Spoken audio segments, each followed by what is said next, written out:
नमस्कार, मैं doctor Navneet Sangwal. BCom part 1 EAFM paper first business economics है, उसके लास्ट वीडियो में हम लोगों ने लॉन्ग रन प्रोडक्शन फंक्शन है उसको स्टार्ट करा था और उसमें आइसो प्रोडक्ट कर्व या आइसो क्वांट कर्व या सेम क्वांटिटी कर्व होता क्या है और उसकी डिफरेंट प्रॉपर्टीज़ या कैरेक्टरिस्टिक्स क्या क्या होती है उनके बारे में डिस्कस करा था।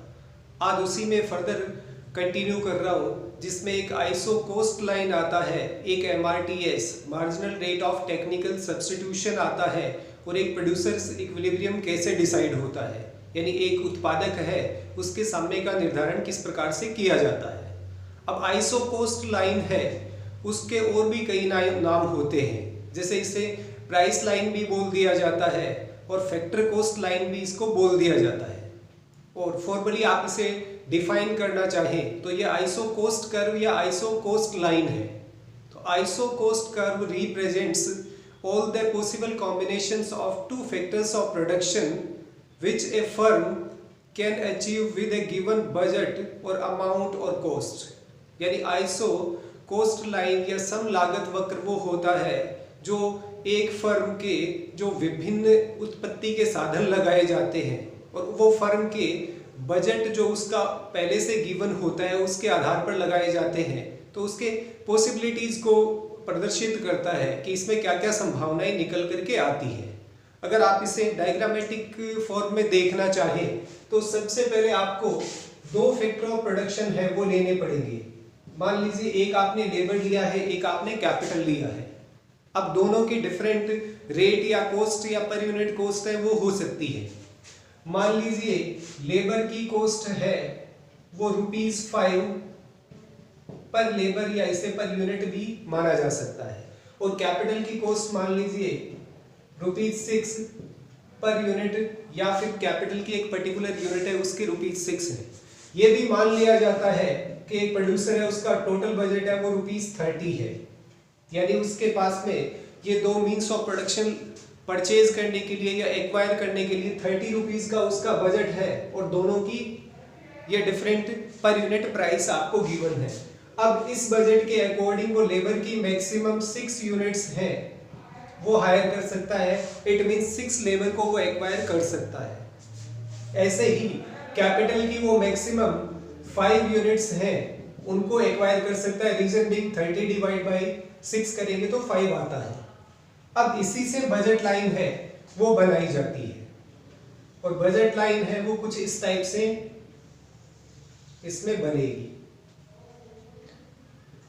इस साइड मान लीजिए यूनिट्स ऑफ लेबर आपने लिया है और इस साइड यूनिट्स ऑफ कैपिटल आपने लिया है वाई एक्सिस पे, और एक्स एक्सिस पर यूनिट्स ऑफ लेबर आपने लिया है। अपने इस पर्टिकुलर पैरामीटर के अकॉर्डिंग मैक्सिमम 6 यूनिट्स वो लेबर की हायर कर सकता है।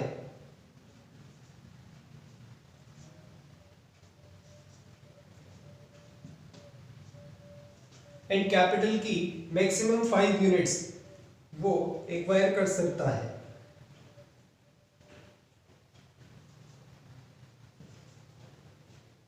एंड 5 ये इसका एक कॉम्बिनेशन बन जाता है। आप इन दोनों पॉसिबल कॉम्बिनेशंस को मिलाते हैं तो ये जो निकल के आता है इसे आइसो कोस्ट लाइन या फैक्टर लाइन या प्राइस लाइन बोला जाता है। इस टाइप से आपको ये प्रिपेयर करना होता है, बनाना होता है, शो करना होता है। फिर उसके बाद में एक चीज आती है और उसे बोलते हैं MRTS marginal rate of technical substitution, सीमांत प्रतिस्थापन की दर जिसको बोला जाता है। और marginal rate of technical substitution है वो सिंपल एक फैक्टर को दूसरे फैक्टर के साथ में सब्स्टिट्यूट करने की जो रेट होती है उसको रिप्रेजेंट करता है। मान लीजिए फॉर एग्जांपल आपके पास में डिफरेंट कॉम्बिनेशंस हैं 1 2 या फिर इन्हें ABCDE मान लीजिए 5 कॉम्बिनेशंस आपके पास में है। एक फैक्टर आपका लेबर है, सेकंड फैक्टर कैपिटल है और इससे आपको MRTS है वो कैलकुलेट करना है। तो किस टाइप से आप इसे कैलकुलेट करेंगे। अब उस केस में ये मान लीजिए लेबर की डिफरेंट यूनिट्स आपके सामने हैं 1 2 3 4 5 और कैपिटल का 15 10 6 3 एंड 1 ये आपके पास में सपोज एक टेबल है, इससे आपको MRTS है वो कैलकुलेट करना है। और MRTS आप कैलकुलेट करते हैं L की, तो होगा क्या K डिवाइड बाई L, इसको करना होगा। फर्स्ट केस में कुछ आएगा नहीं, डिवाइड का मीन्स यहाँ पर जो डिफरेंस है उसके डिवाइडेशन की बात हो रही है। यहाँ पर इनका जो एक यूनिट इंक्रीज करने के लिए कैपिटल की 5 यूनिट का सेक्रीफाइस करना होता है, तो रेशियो क्या हो जाएगा 5:1, यानी लेबर की एक एक्स्ट्रा यूनिट आपको एक्वायर करनी है तो उसके लिए कैपिटल की 5 यूनिट्स हैं उनका आपको सेक्रीफाइस करना पड़ेगा।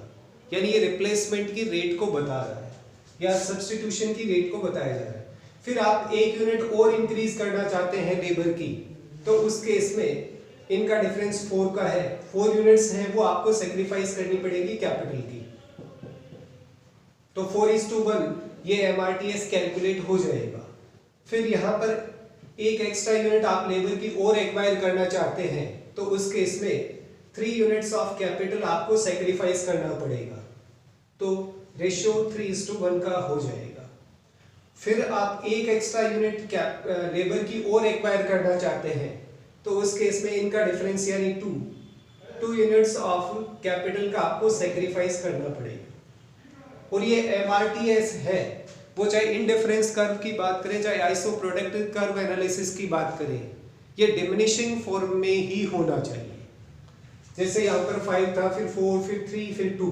इसका रीजन होता है कि आप यहाँ पर सेक्रीफाइस करते हैं, इसकी रेट धीरे धीरे कम क्यों होती है, क्योंकि जिस चीज की आपको रिक्वायरमेंट है वो धीरे धीरे आपके बास्केट में इंक्रीज होती जा रही है और एक सर्टेन लेवल के बाद आपको उस पर्टिकुलर कमोडिटी या यूनिट की रिक्वायरमेंट नहीं रह जाती है। इसीलिए MRTS है वो डिमिनिशिंग ऑर्डर में या गिरते हुए क्रम में होता है।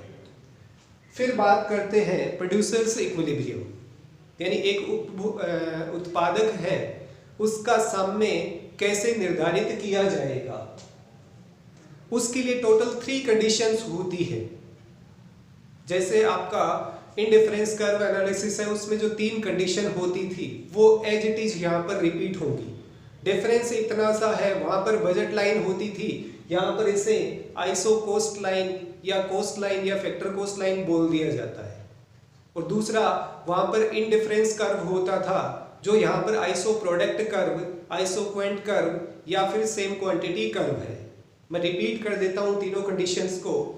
कंडीशन नंबर 1 आती है at the point of equilibrium the iso product curve must be tangent to iso cost line.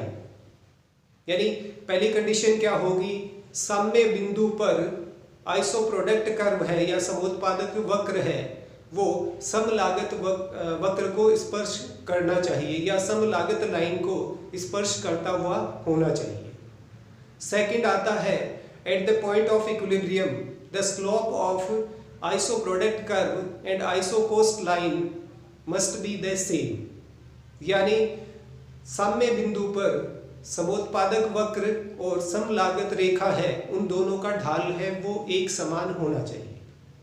और third condition at the point of equilibrium the iso product curve और isoquant curve must be convex to the origin, वो अपने मूल बिंदु के प्रति उन्तोदर होना चाहिए। अब जैसे मैं इसी में एक बजट लाइन और निकालता हूं, मान लीजिए ये वाली है, और उसके बाद में 3 इसमें आईपी कर्व जो आइसो प्रोडक्ट कर्व है वो निकालता हूं। ये मान लीजिए IP1 है जो 500 यूनिट्स को शो करता है। सेकंड मान लीजिए IP ये है जो 1000 यूनिट्स को शो करता है।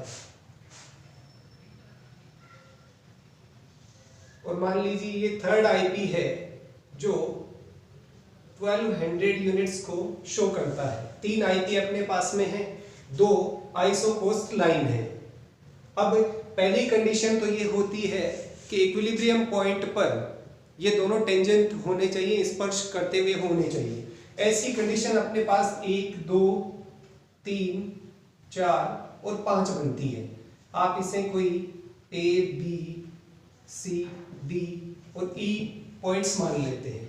यानी 5 पॉइंट ऐसे हैं जहां पर आइसो प्रोडक्ट कर्व है वो आइसो कोस्ट लाइन को टेंजेंट होता है, उसको स्पर्श करता हुआ होता है। बट यहाँ पर एक ही कंडीशन है, वो सेटिस्फाई हो रही है। सेकंड कंडीशन क्या आती है इसमें, slope of iso product curve and iso cost line must be the same. दोनों का ढाल है वो एक समान होना चाहिए।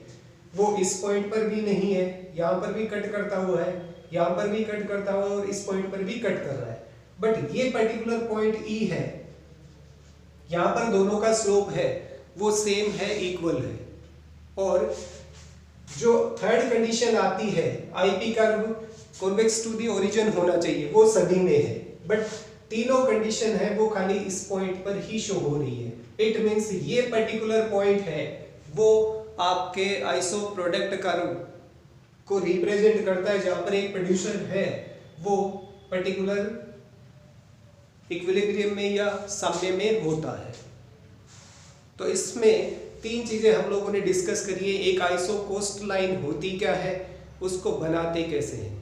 Second, MRTS marginal rate of technical substitution, यानी सीमांत प्रतिस्थापन की सीमांत दर है, सीमांत प्रतिस्थापन की तकनीकी दर है, वो कैसे कैलकुलेट होती है, होती क्या है, तो वो हम लोगों ने एक पर्टिकुलर टेबल के थ्रू यहाँ पर चेक करा है।